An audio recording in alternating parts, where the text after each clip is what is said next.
this video starts, I want to talk about today's sponsor, Gidget. He's a good boy, and all he wants is that you like and subscribe and comment your favorite part in the video. Yes, he's a good boy.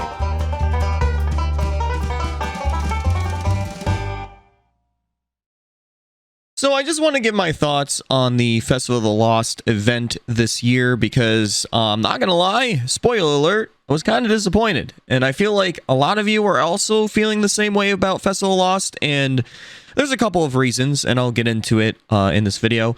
I know that there was a lot of glitches and bugs, like stuff that was making it difficult to get through the quest in the beginning, and there has been a decent amount of issues afterwards that has been happening with the event as well.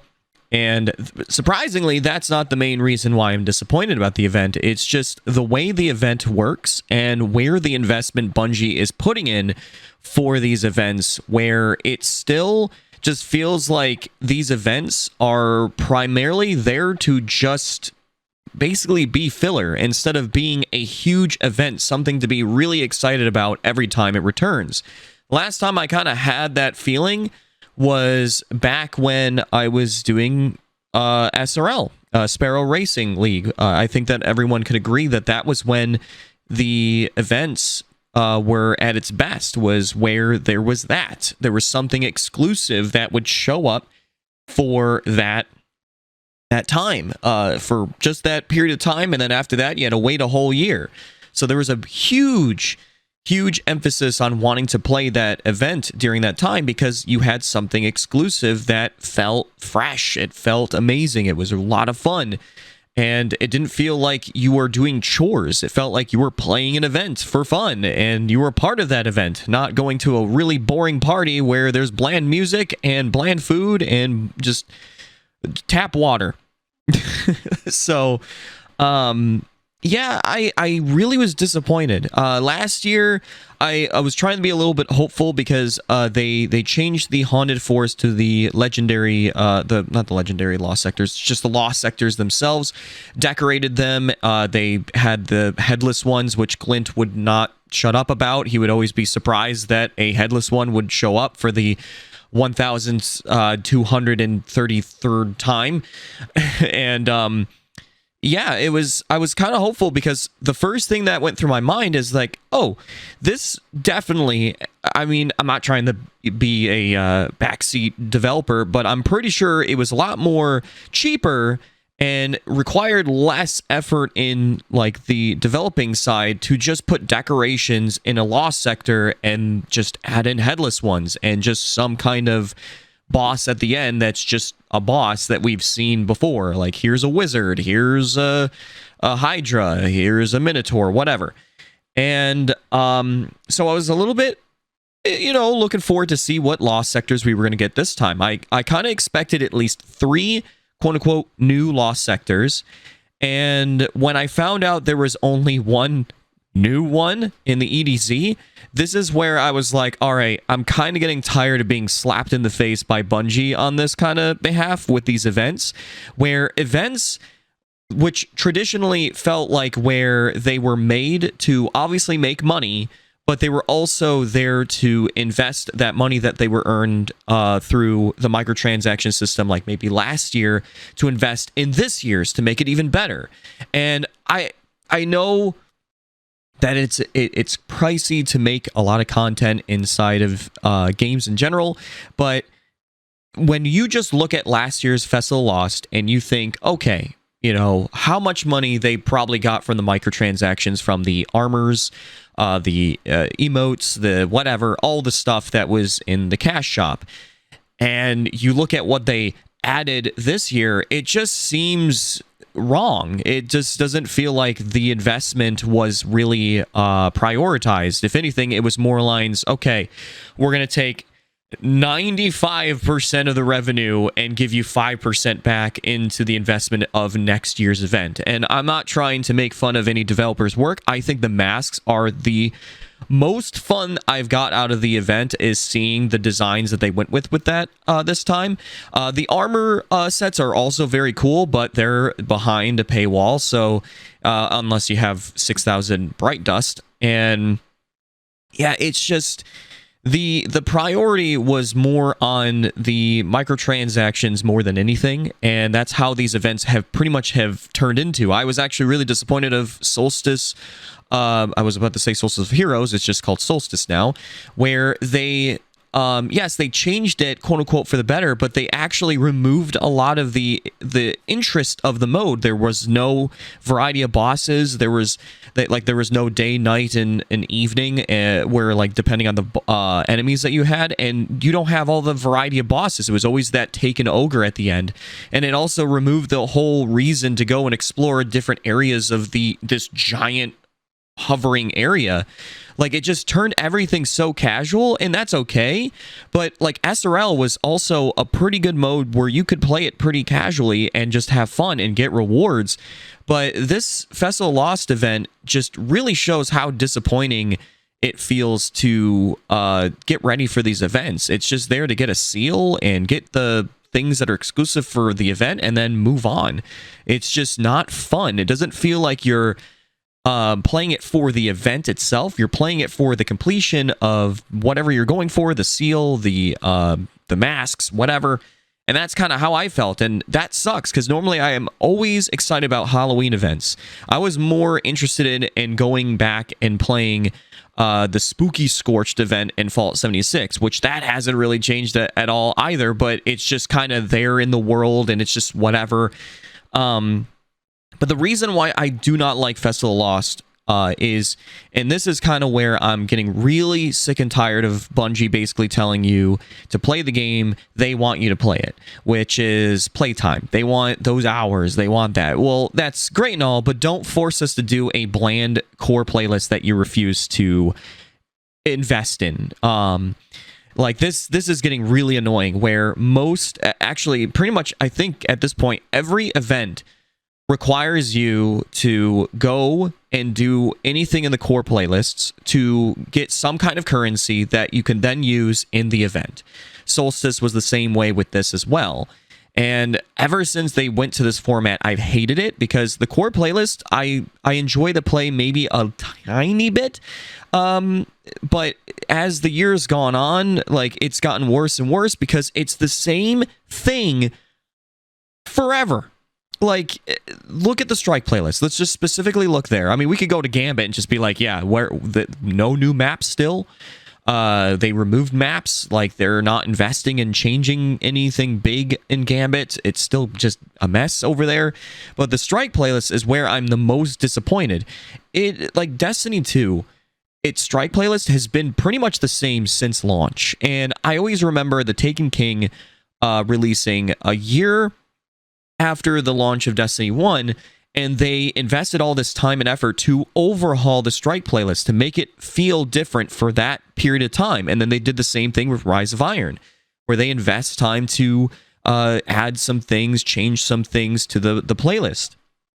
And that's what's missing. I mean, we still have 3 modifiers that are so boring that doesn't enhance anything, where, like, if you were to make a build, you could do some crazy stuff specifically in the Strike playlist, and also have enemies do tons of damage to you. I miss the heroic Strike playlist, and I've said this numerous times, that the reason why they don't invest time in these core playlists is because they made the game free to play. And I've seen this with hundreds of other, well, not hundreds, but a lot of other games, where conveniently when they go free to play, their investment into those areas diminish compared to what it was when you had a subscription fee, or you had to buy the game to play in those modes, because they had to make it look good to push people to want to buy the game.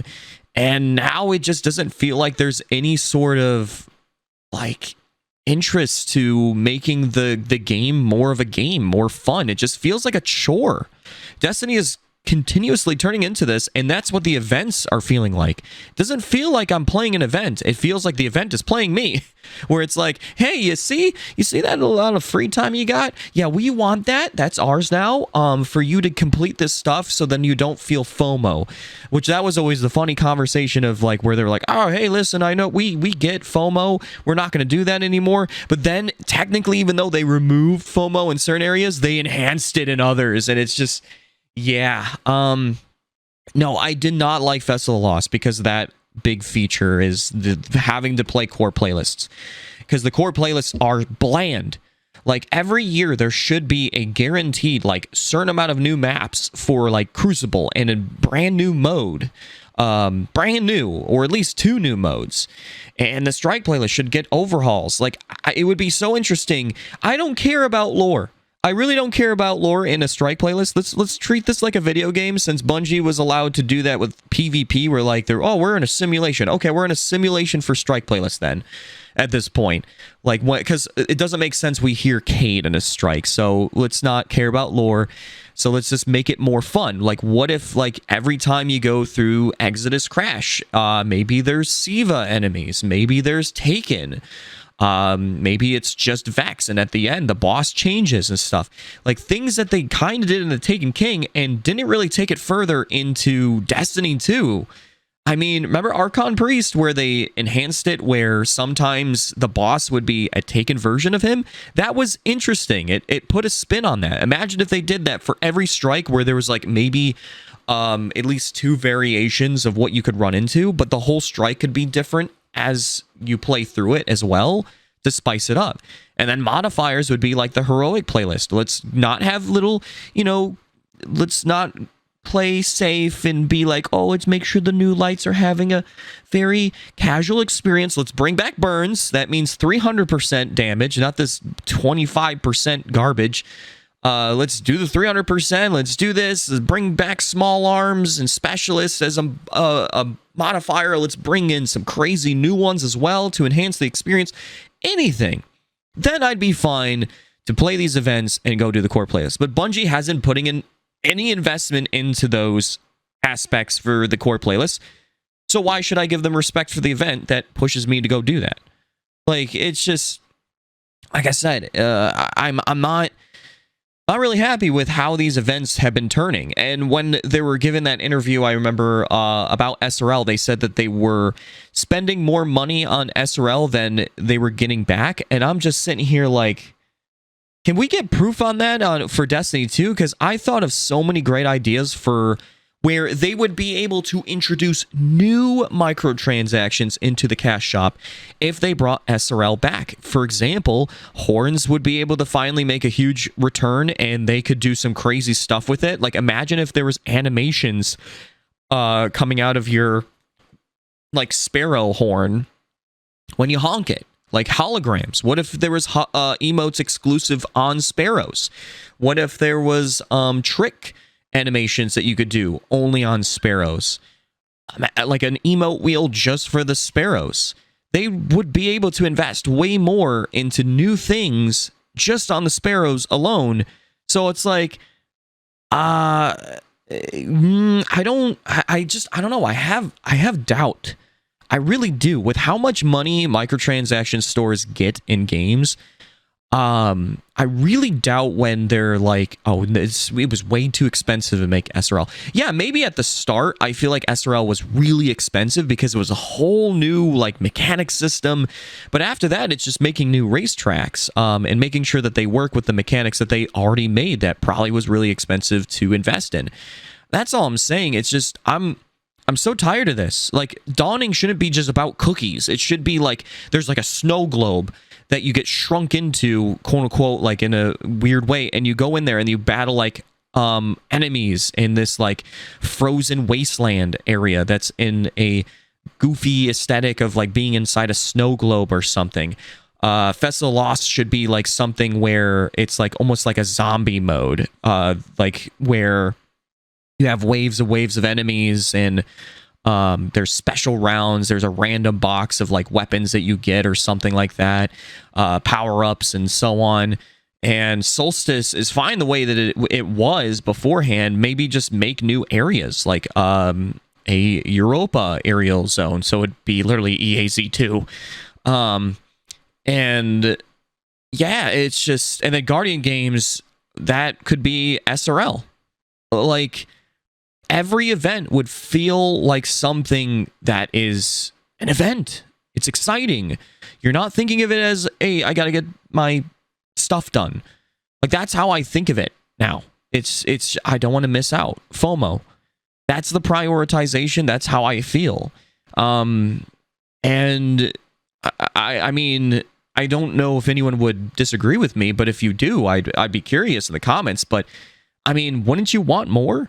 As in to where your experience was for these events? That's kind of where I always have the most fun in games, where there's something exclusive that just feels fresh, it feels new, and I want to play the event more, not the side things that are in the background. I don't want to focus that mainly. I want to look at all this other stuff to experience. So yeah, yes, I know, again, in the beginning of the video I said there was bugs and glitches. Yeah, but that, you know, that happens. And I wasn't really too bothered about that. It was more alliance the enhanced disappointment towards the lack of investment in this thing. It was honestly disrespectful to just make one quote unquote new lost sector. And I know that a lot of you are going to be like, well, they're busy working on the next expansion, and I get that, but it's just like, again, these events, like, they're just there. I wish maybe they should like focus a team that's specifically for the events, where they invest into the Haunted Festival of the Lost stuff and Solstice Guardian games and Dawning, and make it new modes that are exciting, that they can evolve very easily after they put a lot of investment in. Because that's how I looked at it. Just like what I said to the SRL, like, it's going to be very pricey on the development, you know, for just the work towards it to make, for example, a map, brand new thing. Like, let's just take the snow globe idea of the Dawning that I said. It's going to take a long time just to make that at first, but then after that, it's just enhancing that experience some way, somehow, like maybe new enemies, or maybe they change up the aesthetic in the globe. I don't know. But for Festival of the Lost, I would much rather have the old Haunted Forest. I really do. Because back then, you could just do the Haunted Forest. You didn't have to go and do strikes. You didn't have to go and do PvP, core playlist, whatever. You could just play the Haunted Forest, and you would get the new weapons. You would get the new stuff. Now you can't. You gotta go and invest time to get the pages, and then do all that outside of the lost sectors. And the lost sectors are just disappointing because we only got one new one, quote unquote new. When, like I said, I would have much rather have the Haunted Forest. But yeah, that's just my thoughts on it. I genuinely hope that down the road this will change. There's a lot of things that I really hope that Destiny changes, because it's just, there's certain areas that needs work, but I just wanted to get my thoughts on this event alone by itself. I know that I kind of went into other areas that are kind of disappointing, but it kind of connects, like I said, the strike playlist. But yeah, it's disappointing. That's all. I'm not saying that Bungie was lazy about it. It's just, it feels like the investment wasn't there. Like they just were like, yeah, let's not put in the, you know, money that we earned last year to really spice things up this Halloween. It just, yeah, that's just how these events kind of feel, and it just doesn't feel right to me. Especially when you have the Eververse Store update like 12 times a year or so. Or I think it's like 10 to 12. So money, money, money all around in the microtransaction store. And the game is not fully free to play. No matter what they try, it's like a mixture. So, yeah, I don't know. Regardless, though, I want to know your thoughts in the comments down below. Do you agree? Do you disagree? Tell me why. And, yeah, regardless, I hope you have a chibi-tastic day, night, evening, wherever you are. And I'll see you in the next video. Chibi out.